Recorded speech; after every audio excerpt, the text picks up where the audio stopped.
Operation Sovereignty is underway. Tiger commandos are on the hunt for Colombian rebels in the heart of the Amazon jungle. But these men are not part of Colombia's special forces. They're from Ecuador, a country that's for years managed to stay out of Colombia's conflict, but now finds itself being dragged in.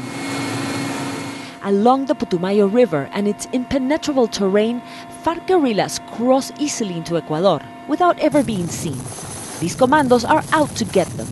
This is what the border looks like.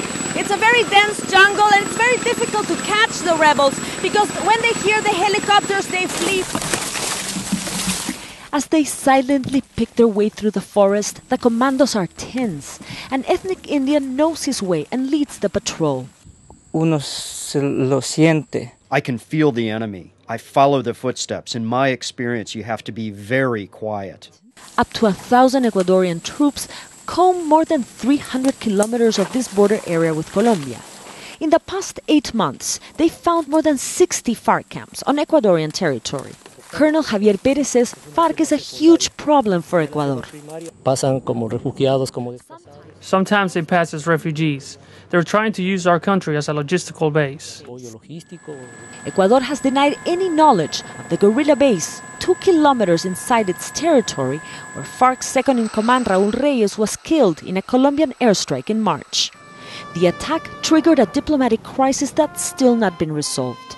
Colombia says its neighbor is too lenient with the rebels, while Ecuador says any more Colombian strikes would be an act of war. The attack was an invasion to our sovereignty, and to justify it, Colombian President Álvaro Uribe said Farc had to be fought wherever it is. It's the same thesis used by the US in the Middle East.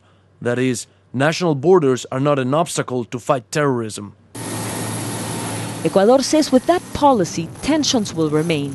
But for the Ecuadorian commandos, who used to share intelligence information with Colombia before the crisis, the political wrangling will only make their lives more difficult in the dangerous hunt for an invisible enemy. Mariana Sanchez, Al Jazeera, on the Ecuador and Colombia border.